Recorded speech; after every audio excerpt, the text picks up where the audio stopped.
Hello students and parents. तो मेरे इस वीडियो में आप लोगों का स्वागत है। एमबीबीएस इंडिया में एमबीबीएस एडमिशन की जो प्लान कर रहे हैं उन स्टूडेंट्स ने अभी सामने जो क्लिपिंग्स चले वो देख ही लिए होंगे। आपके पास भी इस तरह के मैसेजेस आ रहे होंगे, कॉल्स आ रहे होंगे, लेकिन मैं कहूँगा सावधान हो जाइए। बाकी आपकी मर्जी है। हर साल मैं देखता हूँ कई सारे पेरेंट्स होते हैं, कई सारे स्टूडेंट्स होते हैं, कहीं ना कहीं अमाउंट दे के फंस जाते हैं और फिर पछताते हैं। जागरूक बनिए, सही रास्ता अपनाइए। एमबीबीएस इंडिया में एडमिशन केवल काउंसलिंग के थ्रू ही होता है, चाहे आपका नेशनल काउंसलिंग के थ्रू हो या फिर आपका डिफरेंट स्टेट्स की काउंसलिंग के थ्रू हो। यदि उस स्टेट की काउंसलिंग में आपने रजिस्टर्ड नहीं किया है तो वहाँ के कॉलेजेस में आपको एडमिशन नहीं मिलेगा। जी हाँ, चाहे आप वहाँ की किसी भी तरीके से सीट ले रहे हों, इन चीज़ों को आपको समझना होगा। अब यहाँ बात करते हैं कि आपके नंबर तो हैं 300 और 300 नंबर पर आप बात कर रहे हैं कि आपको प्राइवेट मेडिकल कॉलेज में एडमिशन चाहिए और आपका बजट है 45 लैक्स, 50 लैक्स, 40 लाख ऐसा मान के चल लेते हैं। अब आप इस बजट को लेके इधर उधर सर्च करने लगते हैं, बात करने लगते हैं। कुछ अच्छे लोग भी होते हैं जो आपको सही इन्फॉर्मेशन देते हैं। मेरे पास भी कई कॉल्स आए, अभी शायद 20-25 कॉल्स आ चुके हैं जो स्टूडेंट्स हैं 300-400 नंबर वाले और बजट है 40 लाख 50 लाख प्राइवेट कॉलेजेस, और वो साथ में ये भी बता रहे हैं कि सर हमको दूसरे बंदे ने बताया है। तो भाई जिसने बताया है उसको पहले कंफर्म कर लें कि जिस कॉलेज में करा रहा है उसकी फ़ीस क्या है।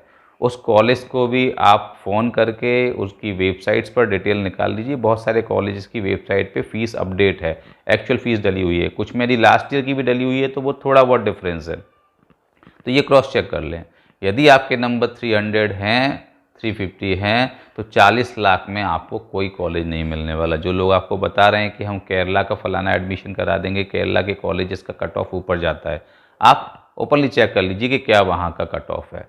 इसी तरीके से कोई बोले कि नहीं हम आपको महाराष्ट्र में करा देंगे, इंस्टीट्यूशनल कोटा में अलग ये चलता है वो चलता है, तो थोड़ा समझ लीजिए, वहाँ की एक्चुअल इन्फॉर्मेशन ले लीजिए। यदि कोई आपसे बोलता है कि नहीं आपकी छत्तीसगढ़ में सस्ता कॉलेज है, तो छत्तीसगढ़ के तो कॉलेज का सस्ता में मानते ही नहीं हो, क्योंकि उनको जो है वो एक्चुअल फ़ीस के अलावा काफ़ी सारी एडिशनल फ़ीस लेते हैं, तो वो जाकर पड़ता वही है, कम से कम 55-60 लाख की जो है वो पैकेज हो जाता है। तो यहाँ पर जो है सस्ते के चक्कर में फंस जाते हैं बच्चे और जो है काम करके निकल जाते हैं अच्छे अच्छे, जो कंसल्टेंट के नाम पर, जो है एडमिशन काउंसलर के नाम पर कुछ ऐसे लोग भी काम कर रहे हैं। तो थोड़ा सा अवेयर रहने की ज़रूरत है। मेरा पर्पज़ ये नहीं है कि मैं आपको डरा रहा हूँ या मिसगाइड कर रहा हूँ, मेरा काम यही है, क्योंकि मुझे अच्छा नहीं लगता है कि हर साल कई सारे स्टूडेंट जो है या पेरेंट जो है वो फंस जाते हैं। तो यहाँ आप बिल्कुल, यदि आप प्राइवेट एडमिशन लेना चाहते हैं तो मैं आपको बता दूँ, इंडिया में इतने सारे प्राइवेट कॉलेजेस हो चुके हैं, अब तो 1 लाख से ऊपर सीट्स हैं, 50-55 हज़ार सीट्स तो केवल प्राइवेट कॉलेजेस में हैं। प्राइवेट कॉलेजेस हैं, आप केवल यदि नीट में क्वालिफाइंग मार्क्स भी ला रहे हैं तो भी आपका एडमिशन हो सकता है, क्योंकि काफ़ी सारे डीम्ड यूनिवर्सिटी या प्राइवेट कॉलेजेस जिनकी फ़ीस बहुत ज़्यादा है, वहाँ पर जितने ज़्यादा नंबर होते हैं वो बच्चा वहाँ नहीं जाएगा। आप समझिए, कई बार बच्चा 300 नंबर जाके मुझसे कहता है कि सर मुझे वो कर्नाटका कॉलेज या केरला का कॉलेज मिलेगा क्या। तो आप खुद समझिए, आप समझदार हैं कि यदि आपको 500 नंबर आए होते तो क्या आप 80 लाख वाला कॉलेज लेते या कम फीस वाला कॉलेज लेते, यदि हम क्वालिटी वाइज बात करें सेम है तो। यहाँ स्टूडेंट को समझना पड़ेगा कि जितना कम नीट का स्कोर होगा उतना ही ज़्यादा फीस वाला प्राइवेट कॉलेज मिलेगा आपको।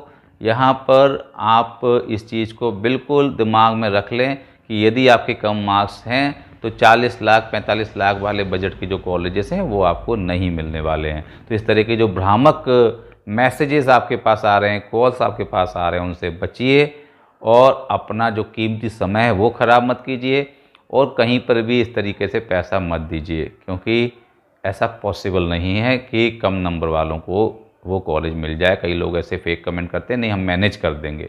फिर बोल रहा हूँ, ये मैनेज वाले सिस्टम से बाहर निकलिए, एक्चुअल जो प्रोसेस है उसके थ्रू जाइए। मैं आप लोगों को अवेयर करने के लिए ये वीडियो बना रहा हूँ। आप किसी के थ्रू भी एडमिशन लें, किसी के थ्रू भी प्रोसेस कराएं। यदि कोई व्यक्ति आपको इन्फॉर्मेशन देने के लिए शुरू में कुछ काउंसलिंग फ़ीस ले रहा है तो बिल्कुल लीजिए, जिससे आपको सही एक्चुअल इन्फॉर्मेशन मिल पाए। मैं भी पेड काउंसलिंग करता हूँ, मेरे पास भी स्टूडेंट्स आते हैं, ऑन कॉल भी काउंसलिंग देता हूँ। वो फीस में आपको वो इन्फॉर्मेशन मिलती है जो आपको लाखों रुपए बचा सकती है। इस वीडियो में भी मैं आपको ये इन्फॉर्मेशन दे रहा हूँ कि आपके वो लाखों रुपए बच जाएं, कहीं पर आप अपना 1 लाख 2 लाख रुपए टोकन मनी देकर फंस ना जाएं। याद रखिए, MBBS का एडमिशन काउंसलिंग के थ्रू ही होता है। फिर से बोल रहा हूँ, कोई और शॉर्टकट नहीं है। इवन यदि आप मैनेजमेंट कोटा या कुछ और कोटा भी लेना चाह रहे हैं तो भी काउंसलिंग में रजिस्टर्ड करना ज़रूरी होता है। यदि आप किसी जगह पे काउंसलिंग में रजिस्टर्ड नहीं है तो आप मान के चलिए कि सीट आपको नहीं मिलेगी।